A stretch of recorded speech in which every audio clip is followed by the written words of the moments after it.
Hello everyone, welcome to पवन वाग academy students. I hope सब लोग अच्छे होंगे। एज यू नो हम लोग ऑलरेडी आप लोगों के कुछ चैप्टर्स क्लास 8 साइंस के कंप्लीट कर चुके हैं, राइट।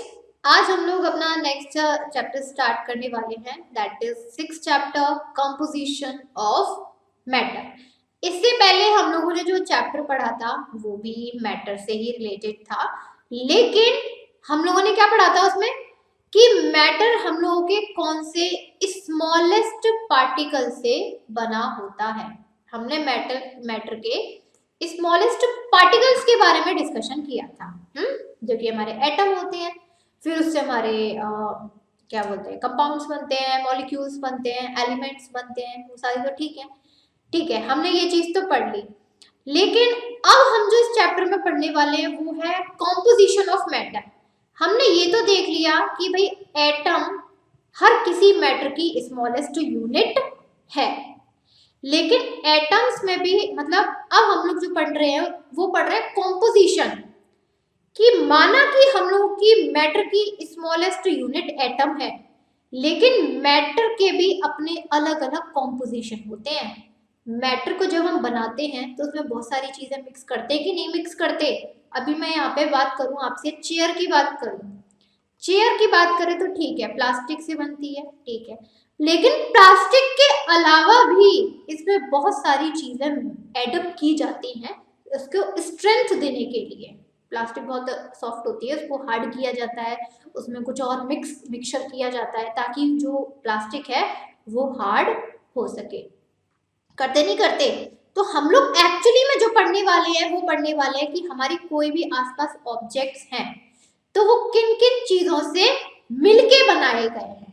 हम ये नहीं बोल रहे हैं कि एटम पढ़ेंगे, एटम तो पढ़ ही लिया भाई, जो भी चीजें इसमें मिक्स होंगी वो सब एटम से बनी होंगी, ठीक, लेकिन एक्चुअली में वो क्या क्या चीजें मिक्स है वो हम पढ़ने वाले हैं इस चैप्टर में। देखिए एज यू नो स्टूडेंट कि हम लोग जो मैटर है वो हम लोगों के 3 पार्ट्स में डिवाइडेड है। बताया था मैंने ऑलरेडी आप लोगों को लास्ट लेक्चर में। एक होते हैं हम लोगों के सॉलिड, एक होते हैं हम लोगों के यहाँ पर लिक्विड, और एक होती है हम लोगों की गैस। मैटर हम लोगों के 3 टाइप्स में डिवाइडेड होते हैं, सॉलिड, लिक्विड एंड गैस। होते कि नहीं होते? और इस चीज को भी आप लोगों ने बड़े अच्छी तरीके से पढ़ा होगा कि सॉलिड एकदम फिक्स्ड होता है, सॉलिड को आप मूव नहीं करा सकते। मैं ये कहूँ मैं पेन को ऐसे स्ट्रेच कर दूं, ऐसे मोड़ दूं, मैं नहीं कर सकती। देखो हो ही नहीं रहा, बिल्कुल भी नहीं हो रहा, स्ट्रेच हो रहा। Why? Because it is solid, it is solid. Solid के अंदर जो पार्टिकल्स होते हैं, सॉलिड के अंदर जो पार्टिकल्स होते हैं वो होते हैं फिक्स्ड, एकदम अपनी पोजीशन पे फिक्स्ड होते हैं। क्यों? क्योंकि इनके बीच का जो गैप होता है ना, राइट, वो बहुत कम होता है। जैसे सपोज करो ये कोई सॉलिड है, सॉलिड के अंदर जो पार्टिकल्स होंगे एक दूसरे से ऐसे ऐसे चिपके से होंगे, बिल्कुल ऐसे ऐसे ऐसे ऐसे, ऐसे बिल्कुल ऐसे, मतलब ऐसे बना रहे हैं, जल्दी जल्दी बना रहे हो, थोड़ा सा ऐसे ऐसे होंगे, एकदम चिपके होंगे। तो मॉलिक्यूल्स जब अंदर ही मूव नहीं कर पा रहे हैं तो भाई मैं इसको कैसे मूव करा दूंगी, जब इसके अंदर के पार्टिकल्स के बीच में कोई गैप नहीं है, कोई भी गैप। आप एक कमरा ले लो, कमरे में मैंने कहा 10 लोगों की जगह है पर उसमें आ गए 30 लोग, आप ऐसे भिड़ोगे, आप हिल भी नहीं पाओगे। मेट्रो में जाते हैं, ट्रेन में, बस में जाते हैं, भीड़ हो जाती है, अरे यार पिच गए हैं, एकदम भीड़ होगी ना, सारे के सारे इंसान एक दूसरे से चिपक गए, राइट, कम हो गया, अब मूव नहीं कर पाते। That is solid. यही तो सॉलिड है कि भाई सॉलिड के अंदर के जो पार्टिकल्स हैं वो एक दूसरे से इतने क्लोज्ड है, इतने ज्यादा कि वो मूव नहीं कर पाते। और जब पार्टिकल्स मूव नहीं करेंगे तो जो मैटर है, सॉलिड मैटर है, वो कैसे मूव कर जाएगा? ये तो पॉसिबल ही नहीं है।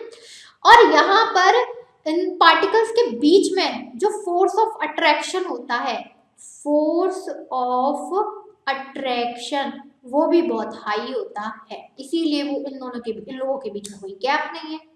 जब कोई 2 लोग हैं उनके बीच में अट्रैक्शन ज्यादा है, वो एक दूसरे से अलग नहीं रह सकते ना, साथ में रहेंगे, ऑब्वियस सी बात है। जैसे पेरेंट्स को होता है हमसे, हमें नहीं भेजते बाहर, भाई फोर्स ऑफ अट्रैक्शन ज्यादा है। तो यही समझ लीजिए कि सॉलिड के अंदर जो पार्टिकल्स होते हैं उन पार्टिकल्स में जो अट्रैक्शन है ना बहुत ज्यादा ही है। अट्रैक्शन होने की वजह से वो पास पास रहते हैं, पास पास रहने की वजह से कोई गैप नहीं होता, गैप नहीं होता मूवमेंट नहीं कर पाते, मूवमेंट नहीं कर पाते तो सॉलिड मूवमेंट नहीं करेगा। आगे निकल के कॉन्सेप्ट। यहीं पर हम लिक्विड की बात करें, ये लिक्विड के अंदर जो पार्टिकल्स होते हैं ये थोड़ा गैप होता है इनके बीच में, पार्टिकल्स के बीच में क्या होता है, थोड़ा सा गैप होता है, क्योंकि इनके जो फोर्स है ना वो भी थोड़ा सा कम होता है कंपैरिजन टू सॉलिड। सॉलिड के पार्टिकल्स का जो फोर्स है, अट्रैक्शन है, वो ज्यादा है एक दूसरे से, लिक्विड में नहीं है। लिक्विड में जो पार्टिकल्स का अट्रैक्शन है थोड़ा कम कम है, ठीक ठाक है, हाँ बस ठीक है, नया नया नया नहीं तो नहीं, बाहर निकलनी है, कुछ ऐसी चीज है। तो दैट्स वाई उनके पार्टिकल्स के बीच में थोड़ा सा गैप होता है। गैप होता है तो पार्टिकल्स मूव करते हैं, और जब पार्टिकल्स मूव करते हैं तो लिक्विड ही मूव करता है, फैल जाता है ना, क्योंकि उसके पार्टिकल्स मूव कर रहे हैं, उनके बीच में गैप है। यही हम लोग बात करें गैस की, भाई गैस में तो अब कमाल है, एक पार्टिकल यहाँ है तो एक पार्टिकल यहाँ है, ऐसा लगता है नफरत है एक दूसरे को पार्टिकल से, है, एक पार्टिकल यहाँ, एक पार्टिकल यहाँ, एक पार्टिकल यहाँ, ऐसा लगता है कि गैस के पार्टिकल्स में तो एक दूसरे से क्या है, नफरत है, अट्रैक्शन है ही नहीं, ना की बराबर है। मैं ये नहीं कह रही कि अट्रैक्शन है ही नहीं, मतलब बिल्कुल नेग्लिजिबल है, बिल्कुल नेग्लिजिबल। और जब किसी लोगों के बीच में अट्रैक्शन नहीं होता, दूर दूर रहना पसंद करते हैं ना, और जब दूर दूर रहना पसंद करते हैं तो कहीं पर भी चले जाते हैं, इधर चले गए इधर चले गए। गैस क्या है, चारों तरफ फैलती रहती है, क्योंकि उनके मॉलिक्यूल्स में कोई भी अट्रैक्शन नहीं है, तो इजीली कहीं भी जाती है, इधर चली जाती है, इधर चली जाती है, कोई दिक्कत वाली बात ही नहीं है। समझ में आया? तो यहाँ पर अब देखो यही लिखा हुआ है, इसलिए मैंने ये चीज पहले बताई, that intermolecular force of attraction acts between the particles of matter, कि मैटर के अंदर जो पार्टिकल्स होते हैं, पार्टिकल्स का मतलब मॉलिक्यूल्स या फिर एटम, उनके अंदर जो कुछ ना कुछ फोर्स ऑफ अट्रैक्शन होता है। अब एक हो गए मैम, अभी आप कह रहे थे गैस में तो होता ही नहीं है, मैंने क्या कहा, होता है बट नेग्लिजिबल होता है, ना की बराबर, बहुत कम होता है बट होता है। And the extent of the particle movement is determined by the strength of this force. अब यहाँ पर यही बोला गया है कि भाई अट्रैक्शन जिन पार्टिकल्स में ज्यादा होगा उसका मूवमेंट उस फोर्स पर, उस अट्रैक्शन पर डिपेंड करता है। जो पार्टिकल्स का मूवमेंट होता है ना सॉलिड में, लिक्विड में या गैस में, किस पे डिपेंड कर रहा है, उनके बीच में अट्रैक्शन कितना है। सॉलिड के बीच में अट्रैक्शन ज्यादा है पार्टिकल्स में तो नहीं मूव करते, लिक्विड में थोड़ा सा अट्रैक्शन कम है कम है तो मूव कर जाते हैं। गैस में तो सकता है ही, मतलब नेग्लिजिबल, बहुत ही मतलब सूखा सूखा सा अट्रैक्शन है, तो बहुत ज्यादा इधर उधर घूमती रहती है, बहुत ज्यादा मूवमेंट होता है। The particles of the solid are very close to each other and vibrate at their fixed position. Solid के particles की बात करें, एक दूसरे बिल्कुल क्लोज रहते हैं, इतना अट्रैक्शन है बेचारे, इतना ज्यादा, और अपनी फिक्स्ड पोजीशन में रहते हैं। मैं इसे मूव नहीं करा सकती, क्या मैं तोड़ दूं, नहीं तोड़ सकती, टूट जाएगा और बहुत मेहनत लगेगी भैया, थोड़ा थोड़ा मारो ना, मैं इसे ऐसे स्ट्रेच कर सकती, कुछ नहीं, फिक्स्ड है उसके particle. And due to this, solid get properties like definite shape and volume and also high density and non-compressibility. इसी के फिक्स्ड पार्टिकल्स होने की वजह से, सॉलिड के अंदर जो पार्टिकल्स है फिक्स्ड है ना अपनी जगह पे, because of their high attraction, solid की डेफिनेट शेप होती है, मैं इसकी शेप नहीं बदल सकती। डेफिनेट वॉल्यूम होता है, यानी कि इसका खुद का वेट होगा, वेट भी होगा, अपनी जगह घेरेगा। वॉल्यूम मतलब जो स्पेस एक्यूपाइड करेगा, ये इतने स्पेस को एक्यूपाइड कर रहा है, ऐसा नहीं है कि इससे ज्यादा नहीं करेगा ना भाई, इसका जितना एरिया है वो उतनी जगह क्या करेगा, एक्वाइड करेगा। कहीं पे पानी हो, एक बूंद डालोगे पूरे में फैल जाएगा, राइट। हाई डेंसिटी होती है, भारीपन भी ज्यादा होता है, थोड़े से हैवी होते हैं, ऑब्वियस सी बात है। नॉन कंप्रेसिबल होते हैं, मैं इसको प्रेस नहीं कर सकती, मैं इसको पिचका नहीं सकती, नॉन कंप्रेसिबल है। Why? Because of they are fixed position of their particles. यहीं पर हम लोग बात करें लिक्विड स्टेट की, the strength of the force is moderate in the liquid state. Liquid state में जो पार्टिकल्स के अंदर जो अट्रैक्शन होता है, फोर्स होता है, वो थोड़ा सा ठीक ठीक होता है, कम कम होता है, मीडियम मीडियम। तो उसकी जो मॉलिक्यूल्स है वो फिक्स नहीं होते अपनी पोजीशन पर, ना ही एक दूसरे से फिक्स्ड होते हैं, एक दूसरे से होल्ड रहते हैं, क्योंकि उनके अंदर अट्रैक्शन ही नहीं है। अट्रैक्शन नहीं है तो उनके अंदर डेफिनेट पोजीशन नहीं होती है, एक बूंद डालो चारों में फैल जाएगी, बिकॉज उनके पार्टिकल्स में नहीं है इतना अट्रैक्शन। तो इसीलिए लिक्विड का, बट ये है कि लिक्विड का डेफिनेट वॉल्यूम होता है, लिक्विड का डेफिनेट वॉल्यूम होता है। वॉल्यूम का मतलब होता है स्पेस, अगर किसी को ना पता हो तो लिख सकते हैं अलग से, what is the meaning of volume, space acquired by the matter. कोई भी मैटर है भाई, उसका जो शेप और साइज है वो इतनी स्पेस को एक्वायर्ड करेगा। मेरा हाथ है सॉलिड, ऑब्वियस सी बात है, मैंने यहाँ रखा, इतनी स्पेस एक्वायर्ड करेगा, ऐसा नहीं ऐसे फैल जाएगा ना इतना। लैपटॉप है अपने स्पेस पे रखा हुआ है, ऐसा नहीं पूरे रूम को कवर कर रहा है, अपनी स्पेस को एक्वायर्ड कर रहा है, दैट इज वॉल्यूम। लिक्विड का भी अपना वॉल्यूम होता है। यहाँ देखो, सपोज करो एक बूंद है, तो एक बूंद इतने में फैल जाएगी, पूरे हाथ पे नहीं फैलेगी, होगा अपना वॉल्यूम अपना डिफाइन कर लेगी। Same as it is, liquid को आप जिस बीकर में डालते हो वो क्या है, उतना वॉल्यूम एक्वायर्ड कर लेता है। इतना लिक्विड है, आपने ग्लास में डाला, इतनी ही वॉल्यूम, इतनी ही स्पेस को एक्वायर्ड करेगा, उससे ज्यादा नहीं करेगा। बस इसके अंदर एक अलग प्रॉपर्टी होती है फ्लूइडिटी की। फ्लूइडिटी मतलब आसानी से फ्लो कर जाता है, बह जाता है। क्यों? क्योंकि उसके पार्टिकल्स के अंदर जो फोर्स है ना, अट्रैक्शन है, वो कम है।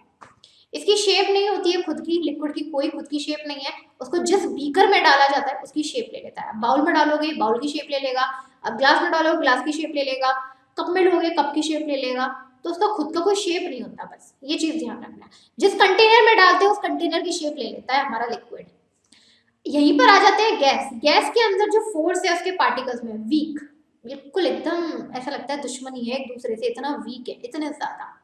इस वजह से वो मूव फ्रीली, उसके पार्टिकल्स क्या है, इधर उधर आराम से फ्री घूमते हैं भाई, जिसके ऊपर कोई बाउंडेशन नहीं होती है, कोई फोर्स नहीं होता है, किसी चीज का अट्रैक्शन नहीं होता है, वो तो ऐसे घूमता रहता है इधर उधर।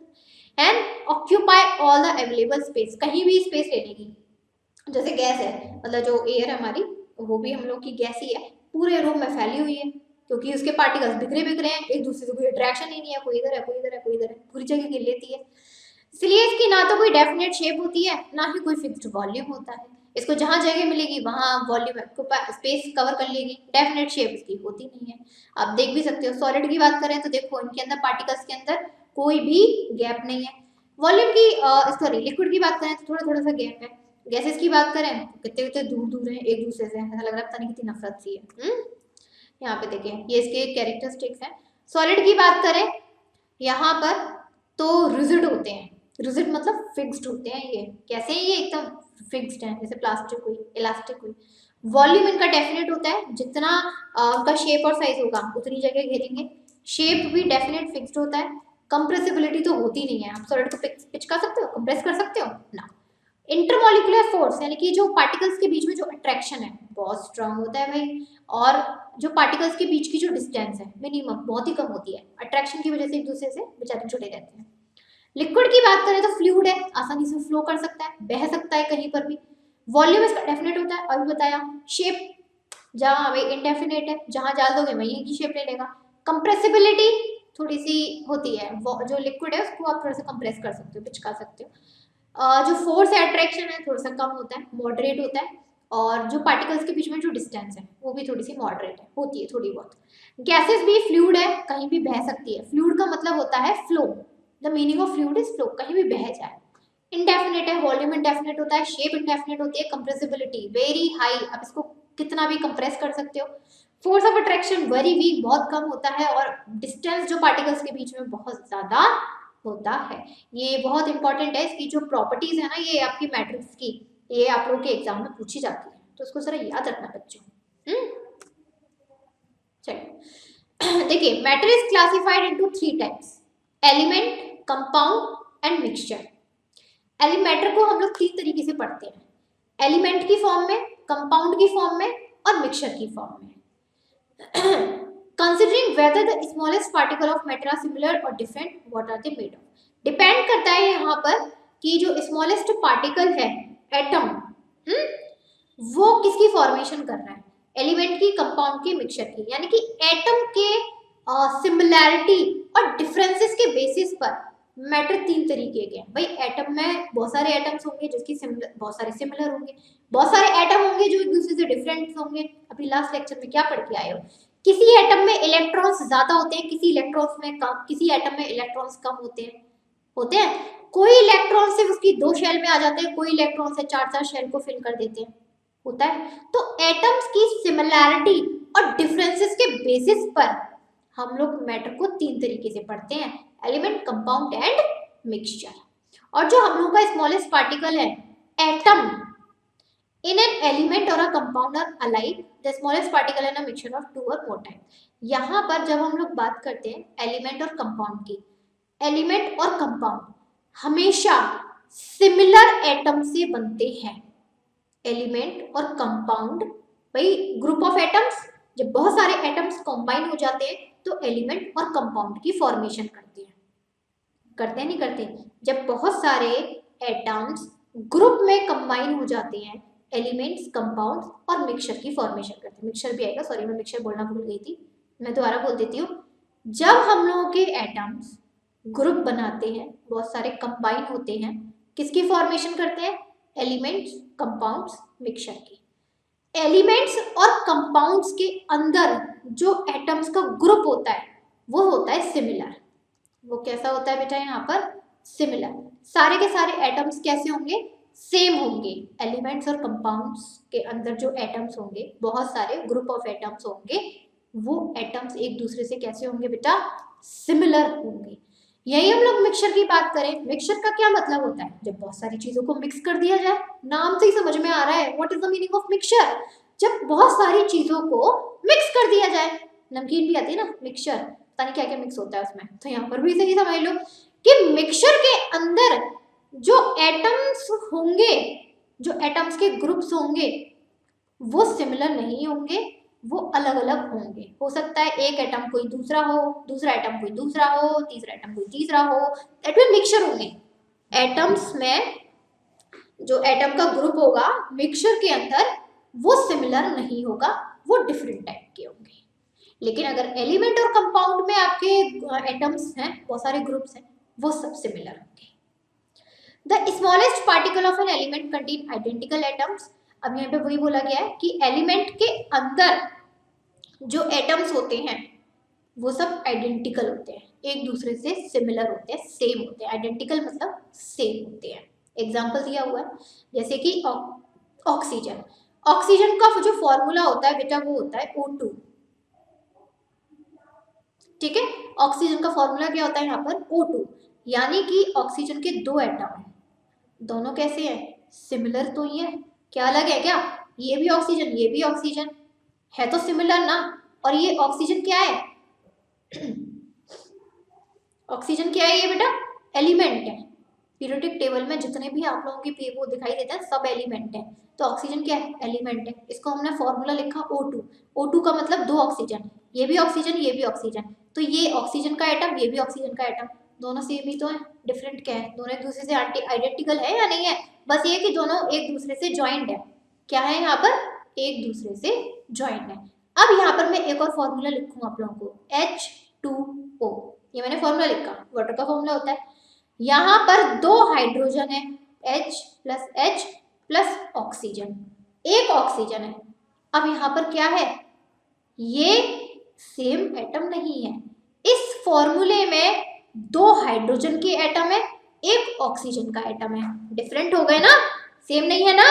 दो हाइड्रोजन के एटम हो गए, एक ऑक्सीजन का एटम हो गया, तो ये डिफर हो गए। इसको मिक्सचर कह सकते हैं, जिसमें दो या दो से ज्यादा अलग अलग एटम्स की प्रेजेंस हो। लेकिन जब मैंने यहाँ पर लिखा था O प्लस O यानी कि O2, तो दोनों एटम कैसे थे? एक दूसरे से सेम थे, आइडेंटिकल थे, इसे बोलते हैं एलिमेंट। यहीं पर देखो वाटर का एग्जांपल, यहाँ पे देखो मैंने पिछला दे दिया, यहाँ पर दे दिया H2O। वाटर का फॉर्मूला यहाँ पर H2O होता है। यहाँ पर क्या है कि यहाँ पर H plus H plus O, यहाँ पर दो हाइड्रोजन के साथ एक ऑक्सीजन का एटम प्रेजेंट है। दो हाइड्रोजन के एटम है और यहाँ पर एक ऑक्सीजन का, जो कि हाइड्रोजन से अटैच्ड है हमारे। तो यहाँ पर अलग अलग हो गए, हाइड्रोजन का अलग हो गया, ऑक्सीजन का अलग हो गया। हुआ कि नहीं हुआ? और वैसे बहुत सारे एग्जाम्पल हैं आप लोगों के, जैसे कि नाइट्रोजन है, ऑक्सीजन है, आर्गन है। ये तो बेटा आप लोगों के एलिमेंट हो गए। नाइट्रोजन मतलब N2 यानी कि N plus N, same atom है। ऑक्सीजन भी आप लोगों का एलिमेंट हो गया, O plus O, same element है। आर्गन, आर्गन खुद अकेला एक एलिमेंट है, इसमें भी कोई मिक्सचर नहीं है। यहीं पर हम लोग बात करें वाटर की, H2O यानी कि दो हाइड्रोजन के, एक ऑक्सीजन का। कार्बन डाइऑक्साइड की बात करें तो एक कार्बन का, दो ऑक्सीजन के। ये क्या है? ये मिक्सचर हो जाते हैं हम लोगों के। ये क्या है? एक तरीके से ये हम लोगों के अलग चीज है, जिसमें हम लोगों का दो एटम अलग अलग हो गए। और बहुत सारे एग्जाम्पल हैं, जैसे कि हम लोग बात करें कॉपर और जिंक को मिला के ब्रास बनता है। जब हम कॉपर और जिंक को मिला देते हैं तो ब्रास बनता है। यही हम कॉपर और टिन की बात करें तो ब्रॉन्ज बनता है। ये होते हैं आप लोगों के, और अलग बहुत सारे मिक्सचर होते हैं भाई। Chemistry is full of elements, compounds and mixture, ये से भरी हुई है। तो वो हमें देखना है। ये तो खैर एग्जांपल है, याद करने पड़ते हैं। ये वाला ना ब्रास वाला, ये आप पॉइंट बना के लिख लेना, ये एग्जाम में बड़ा पूछा जाता है। ब्रास और ब्रॉन्ज वाला, brass is a mixture of copper and zinc and bronze is a mixture of copper and tin. एक सेकेंड, थोड़ा सा मिस्टेक हो गई।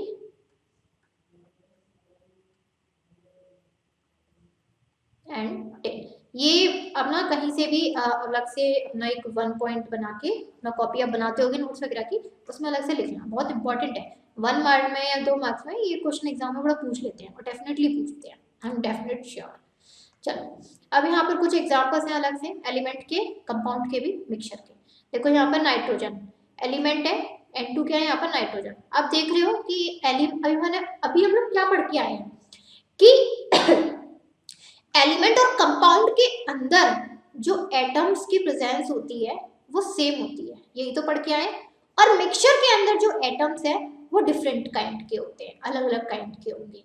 तो यहाँ पर एलिमेंट और कंपाउंड में जो आप लोगों के वो होंगे एटम्स, वो सेम काइंड के होंगे। यहाँ देखो, जैसे N2 की बात करें, N2 में क्या है, सिर्फ नाइट्रोजन की प्रेजेंस होगी, सिर्फ नाइट्रोजन के एटम्स होंगे N+N। O2 में सिर्फ ऑक्सीजन ऑक्सीजन के होंगे। Constituent substance of element is only one and it is that element itself। यहाँ पर जो constituent होगा वो सिर्फ एक ही होगा, यानी कि एक ही एटम का होगा एलिमेंट में। जितने भी इसमें एटम्स की प्रेजेंस होगी वो सब एक दूसरे से अलाइक होंगे, सेम होंगे। प्रॉपर्टीज हैं, ध्यान से, कैरेक्टरिस्टिक्स हैं ये एलिमेंट कंपाउंड से, याद रखना। All the atoms in a molecule of an element are alike and are joined to each other by a chemical bond। Element में जितने भी एटम्स होंगे, पहली बात तो सेम होंगे, अलाइक होंगे, और एक दूसरे से किसी बॉन्ड के थ्रू अटैच्ड होंगे। जैसे ये N+N, N2 लिखते हैं, यानी कि दोनों जो नाइट्रोजन है एक दूसरे से केमिकल बॉन्ड से जुड़े हैं। यहाँ पर भी O2 यानी कि 2 ऑक्सीजन है, और ये दोनों ऑक्सीजन केमिकल बॉन्ड से अटैच्ड है। Atoms of different elements are different. देखिए एलिमेंट्स अलग अलग होते हैं, नाइट्रोजन अलग है, ऑक्सीजन अलग है, कार्बन अलग है, सब कुछ अलग होगा। तो नाइट्रोजन के एटम्स अलग, ऑक्सीजन के एटम्स अलग, कार्बन के एटम्स अलग। तो जितने भी एलिमेंट्स हैं हर किसी के अपने एटम्स अलग अलग होंगे, इसमें बोला गया है। कंपाउंड्स पर आ जाते हैं। कंपाउंड का मतलब है जब 2 सेम एटम मिल जाते हैं और एक फॉर्मूला बनाते हैं। 2 सेम एटम मिले, राइट, ध्यान से सुनिएगा, 2 सेम एटम मिले, सॉरी 2 सेम मॉलिक्यूल्स मिले, तब बनता है हमारा कंपाउंड। ध्यान रखना, एक चीज मैं आप लोगों को थोड़ा सा बता देती हूँ, मुझे लग रहा है कंफ्यूजन ना हो। जब बहुत सारे एटम्स कंबाइन होते हैं ना, तब बनता है बेटा एलिमेंट। जब बहुत सारे एटम्स कंबाइंड हो तब क्या बनेगा, एलिमेंट। जब बहुत सारे एलिमेंट कंबाइन होते हैं तब बनता है मॉलिक्यूल्स। जब बहुत सारे एलिमेंट कंबाइन हुए तो क्या बना, मॉलिक्यूल्स। और जब बहुत सारे मॉलिक्यूल्स कंबाइंड हुए तब बनता है हम लोगों का कंपाउंड। तब क्या बनता है यहाँ पर, कंपाउंड। मिक्सचर तो अलग चीज है, ये उससे हमें कोई मतलब नहीं है। ये इस तरीके से एक टेबल सी सीरीज याद रहे, आप थोड़ा सा प्रॉब्लम ना हो। क्या हुआ, जब बहुत सारे एटम्स कंबाइन हुए तब किसकी फॉर्मेशन हुई, एलिमेंट की। जब बहुत सारे एलिमेंट कंबाइन हुए तब किसकी फॉर्मेशन हुई, मॉलिक्यूल्स की। और जब बहुत सारे मॉलिक्यूल्स कंबाइन हुए तब किसकी फॉर्मेशन हुई, कंपाउंड की। तो कंपाउंड कब बनता है, जब बहुत सारे मॉलिक्यूल्स कंबाइन होते हैं, ठीक। लेकिन मॉलिक्यूल्स हमारे कैसे होने चाहिए, सेम एलिमेंट यानी कि सेम एटम के होने चाहिए। अब यहाँ पे देखो, यहाँ पर नाइट्रोजन डाइऑक्साइड NO2, नाइट्रोजन अपने अलग है, ऑक्सीजन अपने अलग है, ठीक है, दोनों कंबाइंड हो गए, अपना होगा कंपाउंड बन गया। नाइट्रिक ऑक्साइड NO, नाइट्रोजन के मॉलिक्यूल्स अलग होंगे, ऑक्सीजन के मॉलिक्यूल्स अलग होंगे, कंबाइन हो गए, कंपाउंड बन गया। Constituent substance of a compound is only one and it is that compound itself। यानी कि कंपाउंड के अंदर जो सब्सटेंस है वो एक ही होंगी। क्या होंगे, वो एक ही होंगे। जब बहुत सारे मॉलिक्यूल्स कंपाउंड बनाते हैं तो वो सेम होते हैं एक दूसरे से।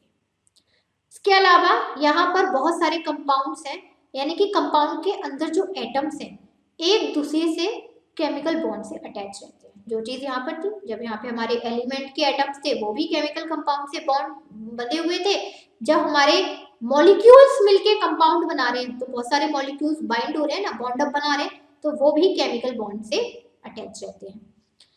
The proportion of A constituent elements in a compound is constant. Compound के अंदर जो एलिमेंट्स की प्रेजेंट होती है वो कांस्टेंट होती है। आप उसमें कोई भी, अब देखो जैसे मैं एक कंपाउंड लिखूं H2O, आप इसमें कोई चेंज नहीं कर सकते हो। आप ये कहो कि मैं ऑक्सीजन में 4 मॉलिक्यूल्स बढ़ा दूं और हाइड्रोजन में 6 बढ़ा दूं, नहीं कर सकते।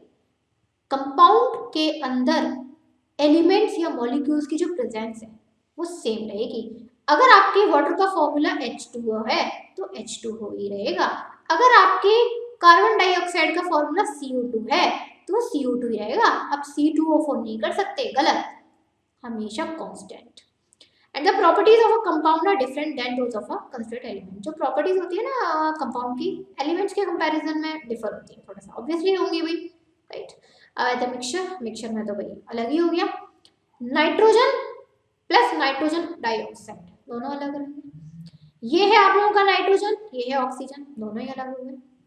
लिखा भी हुआ है कि यहाँ पर बहुत सारे एलिमेंट्स और बहुत सारे कंपाउंड्स अलग अलग मिलके मिक्सचर की फॉर्मेशन करते हैं। मिक्सचर के अंदर जो एटम्स हैं वो दो से ज्यादा तरीके के हो सकते हैं, बिल्कुल।